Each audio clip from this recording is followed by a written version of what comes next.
මුලින්ම මං කියන්න මේක මට සෙට් උනේ කොහොමද කියලා. මගේ A level class එකේ ළමයි දෙන්නෙක් පිටිපස්සේ ඉඳන් ෆෝන් එකේ මොනවාද කර හිටියා. මම ඊට පස්සේ ගිහිල්ලා බැලුවා මේක තමයි කරන්නේ. ඊට පස්සේ මම බැන්න මොකද ක්ලාස් එකේ උගන්වන වෙලාවේ ඔය කළා හරියන්නේ නැහැ නේ කියලා.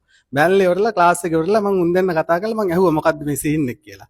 ඊට පස්සේ තමයි කිව්වේ මෙන්න මේ Binance account එකක්. ඒව මං ඊට පස්සේ ගිහිල්ලා ඒක ෆලෝ කරා YouTube එකේ ෆලෝ කරා. ගිය අවුරුදු 24 අගෝස්තු 12 තමයි මම පටන් ගන්න තියෙන්නේ. ගිහිල්ලා මේ account එකේ බැලුවට පස්සේ තනිකර loss තියෙන්නේ. ඊට පස්සේ මම ඔක අතහැරලා දාලා හිටියේ කාලයක්. ඊට පස්සේ TikTok එකේ FB එකේ ඔය profit card එහෙම share කරනවනේ. කියන්නේ මොකක් හරි එකක් තියෙන නිසානේ කට්ටිය කරන්නේ. YouTube එකෙන් follow කරා මම. ඒත් එච්චර satis නෑ. සමහරක් වෙලාවට මුලින් ඉගෙන ගන්න ඕනේ අග කරනවා. ක්‍රමෝත්භාවයක් නෑ. ඊට පස්සේ තමයි මේ කිරිබත් ගොඩේ ඉඳන් මේ පානතර මේ බ්‍රාන්ච් එකට ආවේ. ගියා දෙන එක තියරි එකට සුපර් එකට ගියා දෙනවා. ඉස්සර අර ක්‍රෙඩ් දැම්මට කොහොමද දාන්නේ? මොන විදිහටද දාන්නේ?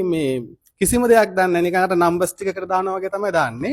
ඒ වුණාට දැන් එහෙම නැහැ. දැන් කරන්න ඕනේ මොකද්ද කියලා තේරුම් අරගෙන කරන්න පුළුවන් දැන්. Thank you sir. Thank you support team එකට.